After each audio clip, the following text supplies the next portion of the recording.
Welcome to Pure Prison Podcast. My name is Shai Hillman. Before we begin, I'd like to give an introduction about our goals, and that is to identify both the problems and the solutions to the criminal justice system. The purpose to the Pure Prison Podcast is to give a voice to those not only impacted by the criminal justice system, but also to those who are positively influencing the system. We would like to ensure that our guests feel free to express their thoughts and beliefs. With that being said, not all views and beliefs of those interviewed are necessarily the views of Pure Prison. With that, we hope that we inspire you to get involved, for it's only together that we will make a difference.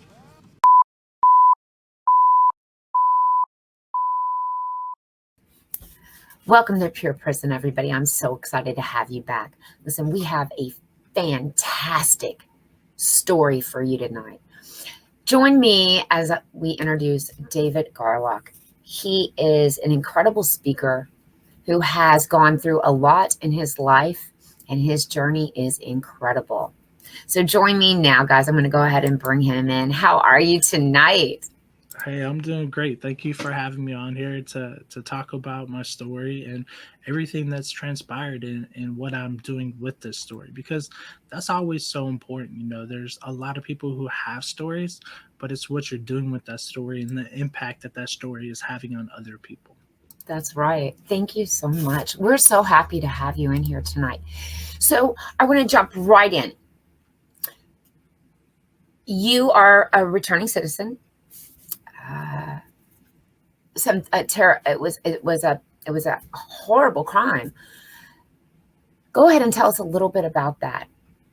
Yes. So at 20 years old, my brother and I were arrested for murder. This murder was born out of 8 years of sexual and physical abuse. And towards the end of the abuse, it became where it was either him or us, where he had tried to kill us numerous times. The physical abuse, every night we were getting the crap beat out of us. And it was just a thing where we got used to it, and you become numb to it. And one thing a lot of people ask is, why didn't you get away from the situation? Why didn't you escape? And it's the same thing with people who are involved with domestic violence. This person had created so much fear in us that if we had turned him in, we knew that whatever time he received, he would have come and hunted us out down when he was released. If we had left, he would have found us. He had our social security numbers. He knew everything about where our family was, and anywhere we would have went, he would have been able to hunt us down. And so at that point, we felt the only way to get out of the situation was to take his life. And it was an irrational decision, but when you're in that place, when you're in that place where you have all this trauma built up, when you have all this pain, this hurt, this rage, this anger, you make very irrational decisions. And I mean, there's not a day that goes by that I wish I could go back and change things. But while I was incarcerated, one of the things that I told myself was I was going to take advantage of the time. And my brother and I, we received 25-year sentences for the murder. And this was in Alabama, where we thought we could have easily received the death penalty or life without parole. Wow. So 25 years. So what's going on? It wasn't 25 years, was it? No, I actually served 13 and a half years and was able to make parole. And I mean, just like I said, I mean, I took advantage of the time. In the county jail, I was able to obtain my GED. When I got to prison, my healing began with my relationship with God and surrendering to Him. And the other aspect of my healing began when I was in the therapeutic community. And so this is a behavior modification program. And in this program, I was challenged to read these self help books. And so here I was reading a self help book about child sexual abuse.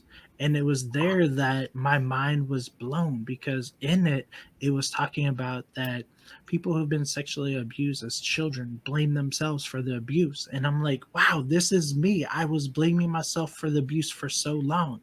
And it was there where my healing began, because I was able to forgive myself. I said, little 11-year-old David, you did not do this. You did nothing wrong. This was just a sick individual who had hurt you in this way. And just that process, that healing process began then.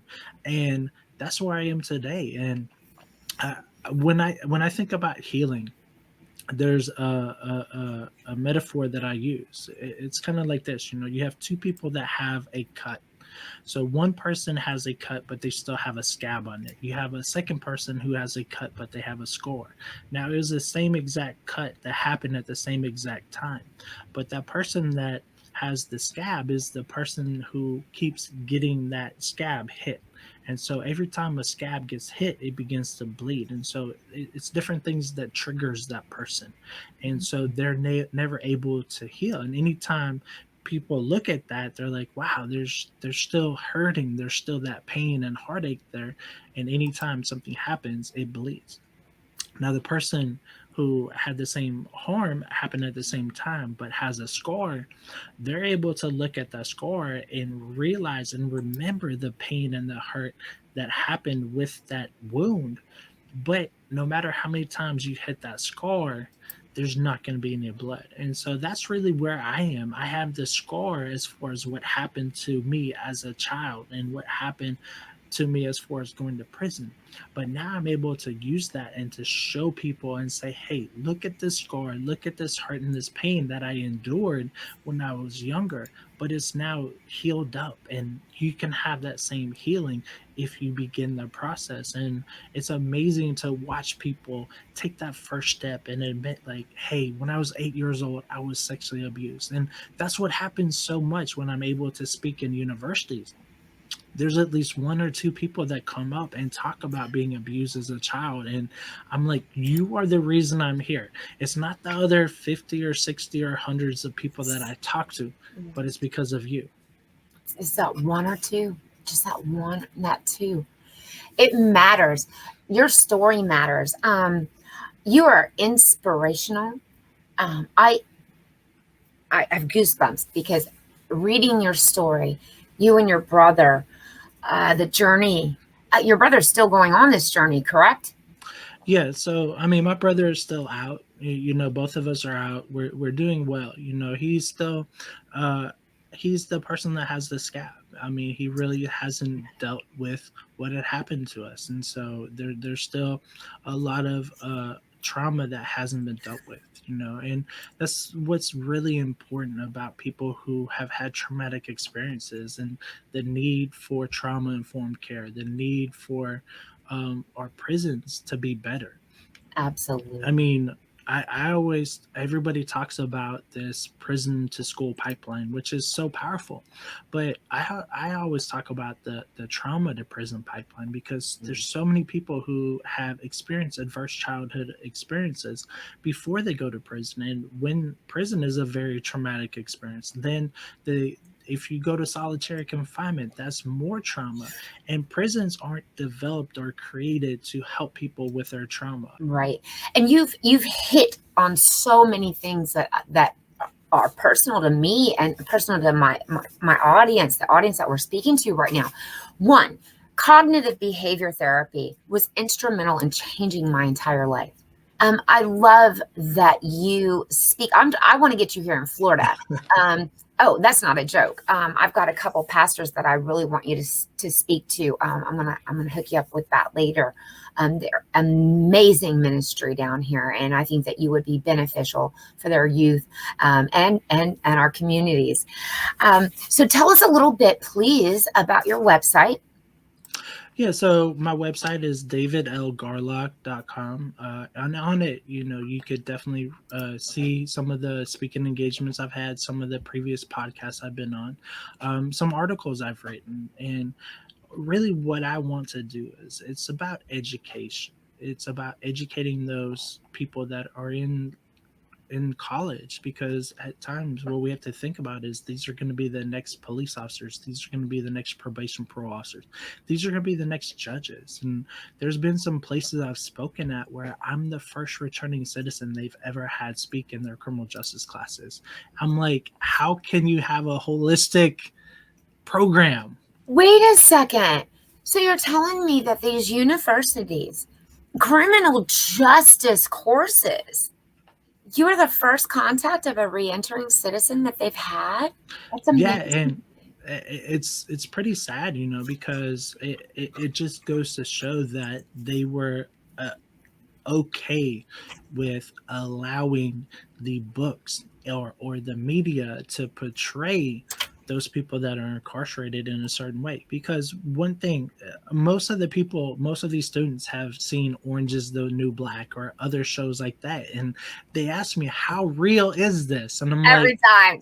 well, I mean, if you get up to season 4 of Orange is the New Black, there's a lot of reality in it, but there's a lot of stuff that they've added. And I mean, what we need to do is one thing. Brian Stevenson, who is with the founder of Equal Justice Initiative, and they did a lot of work with my brother and me. One thing he always talks about is that we have to change the narrative and we have to be proximate. And the way we change the narrative is being invited to these universities, talking, sharing with people, because society wants to say that I'm a murderer. But what I tell everybody is I'm a man who committed a murder. So I separate myself from the act because that act does not define who I am. People who I go to church with, people who I'm in the community, they would tell you I'm this big teddy bear. I have an 8-month-old son. My wife and I just had a son. We just celebrated our 6-year anniversary yesterday. And so here we are with this 8-month-old son, and people are like, you are just such a big teddy bear with him.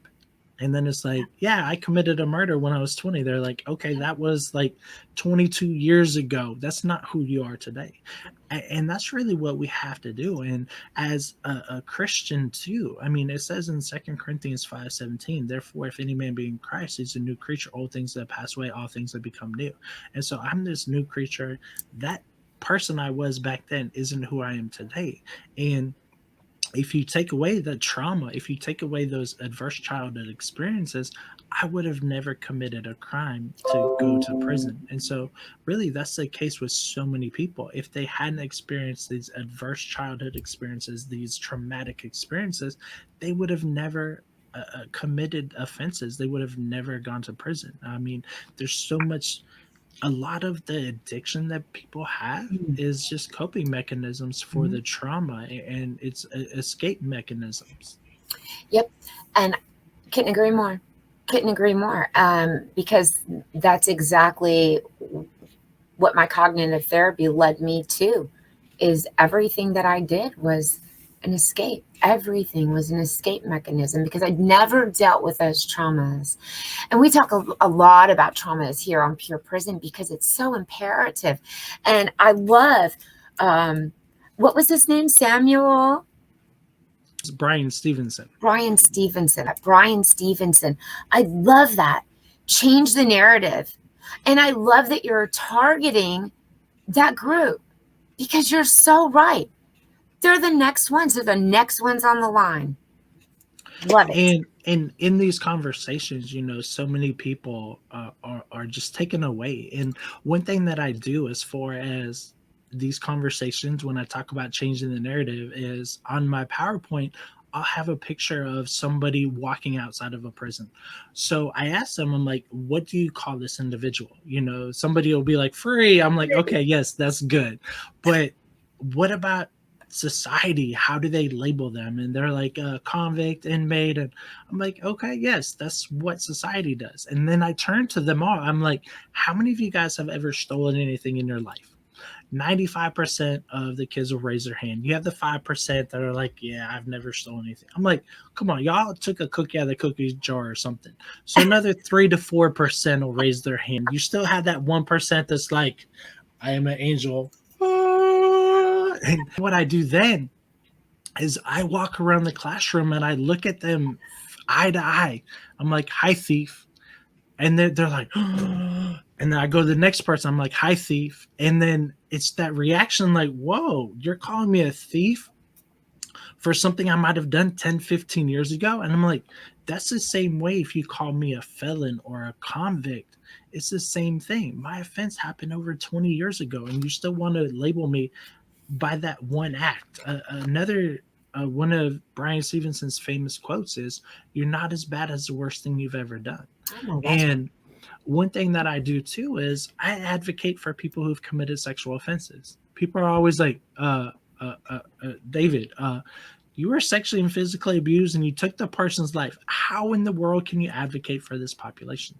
And it's about my faith that says, how can I be forgiven if I don't forgive these men and women of these offenses? And it goes back into that they're not this act that they committed. It was an act that doesn't define who they are. And so it was definitely powerful just thinking about it in these ways. And when I've worked with this population, I was a program director of a home, a Christian home called New Person Ministries, where we worked with men that were coming out of prison that 95% of them had committed a sexual offense. It was so powerful because here I was actually able to live out restorative justice. I love it. I was able to help them heal because most of them would never be able to have a conversation with their victim. So I was their victim by proxy because of what I had endured, and I was able to help them heal, to forgive themselves, and just to see them thrive, to see them come into the program where they call themselves a sex offender. I'm like, what did you just say? I'm like, no, you're a person who committed a sexual offense.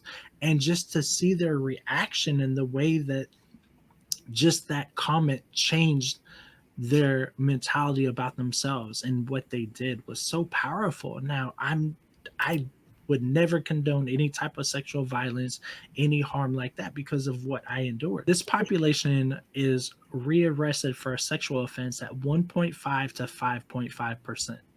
Can you say that number again? Because I don't know this information and I love data. So what is Yes, that number? people who commit a sexual offense, when they are arrested for another sexual offense, the rate is 1.5 to 5.5%. They're more likely to be arrested for a non-sexual offense than they are for another sexual offense. Now, you do have those individuals that um, are serial rapists, stuff like that. But for the most part, the individuals that we are talking with and worked with are those that didn't commit more offenses. 95% of the sexual offenses that are happening right now are by people who have never committed a sexual offense before, and or I mean who have been arrested for a sexual offense. And that's the thing, the registry is costing all this money and it's really not protecting anybody. What we need to spend that money on for the registry is on education, is on prevention. We need more prevention to teach parents, to teach people about how to have conversations with your children and to make them safe in whatever atmosphere that they're in. Mm, mm. That's a really touchy subject, and that's a very hard subject. Some of the audience may agree or may disagree, but that's what I love about Pure Prison is everybody's perspectives here. Restorative justice is it's such a healing, powerful thing. Another thing that isn't discussed a lot is about the trauma that these perpetrators have had in their lives. And again, talking about traumas are passed down. Some of these traumas that we carry, they're not even our traumas, they're our perpetrators' traumas. And I'm glad you pointed that out because it depends on what studies you look at. I mean, at times, 35 to 75% of those people who've committed sexual offenses have been offended themselves. And what I'm about to say does not condone what they did, but these men or these women, when they were kids, they were sexually abused. And because that trauma was never corrected, that trauma was never addressed and healed, they have this distorted thought process about love. Now, this person who harmed them was somebody who they trusted, somebody who they felt loved them. And so now they have this distorted thought process about love, thinking that the only way you show love to somebody is of a sexual nature. And so here they are going through their whole life with this distorted thought process about how to show love to somebody. And when they do it, they get arrested, they go to prison. And when they are in prison, like here in PA, they have those individuals who have committed sexual offenses have extensive counseling programs that they have to go through before they're released. And when they're released, they have to continue to do one-on-one counseling and group counseling. So they're getting all this counseling to really look at what happened to them, why they did what they did. And it's really powerful where they're finally able to deal with that trauma. They're finally able to say, this happened to me. That's why I went on and did these other things. Now, as I said, this does not condone what they did, but it gives us an understanding of that trauma, and how trauma, if it's not corrected, if there's no healing, that it's something that just is a ripple effect and continues to impact so many people. And it's those generational curses, that's talked about in the Bible, that if you don't stop it, if you don't nip it in the bud, it's going to continue to impact so many people. Absolutely. And I believe in those generational curses because I'm adopted. And at the same exact ages, not knowing my mother, I never knew my mother growing up, my birth mother. Same exact ages, though, we made the same exact mistakes. Crazy. It's crazy. When I met her, I What you're later on. doing now is you're breaking those. Absolutely. And so your family going forward aren't going to have to experience those same curses. That's right. That's right. And you know what? And let's just put this out there for society. This is something that needs to be talked about still. I know we got a lot of other stuff going on, but this kind of trauma does not stop. This kind of trauma is still going on, happening every day. So I really thank you for sharing your story. And I want our listeners to stay tuned for more. And like I said, I can't wait for you to be in Florida because I want to see you speak in person. I can't go to Texas. I can't wait for that opportunity because, as I told you earlier, I was born in Florida and haven't been there since I was 2.5. And so and I know everybody's going to ask where at. Say it. I was born in Jacksonville. So I know I'm a diehard Florida Gator fan. So chomp chomp. Chomp chomp. My daughter will be happy. She's going to love you automatically. But I mean, I just love being able to not only speak in universities, but I also speak in conferences and also churches, and when I speak in churches, I am able to preach a word and also put in my testimony. One place I spoke on Psalms verses 41-3, where it talks about that God picks us up out of the miry pit and he washes us off and he sets us on that solid rock and he gives us a new song to sing, and people are saved because of that. And that's our story. We're from the guttermost to the uttermost. We were taken from the pit, the miry clay. We're washed, we're clean, we're given that brand new we're able to clothe ourselves in Christ, and we're able to share and impact people because of what God has brought us through and where he's taking us. That's right. It's a new foundation. It's not on sand anymore. We're on that rock. We're on that rock. And no storm can affect us. That's right. It has been a thorough pleasure having you on today. I hope to speak to you soon. I look forward to seeing what you're doing, and we will definitely stay tuned. And of course, all of your information is on the bottom here. Again, like and subscribe on YouTube. David's website is www.davidlgarlock.com. David, can't wait to see you again. Take care of that little baby you have and tell your wife hello and thank you for letting us have you. I know you've had a busy day. All right, David, thank you so much again for coming on today. Thank you so much, and y'all have a great night. Thank you. Well, guys, that was a pleasure. He is amazing. He has an amazing testimony. I can't wait. His information is on the bottom. Again, his website. I'm going to put up his Twitter information one more time, and that is at twitter.com, David Lee Garlock. All right, you guys, don't forget to like and subscribe. It's been my pleasure. Can't wait to see you again. Remember, peace or pain, it is your choice every single day.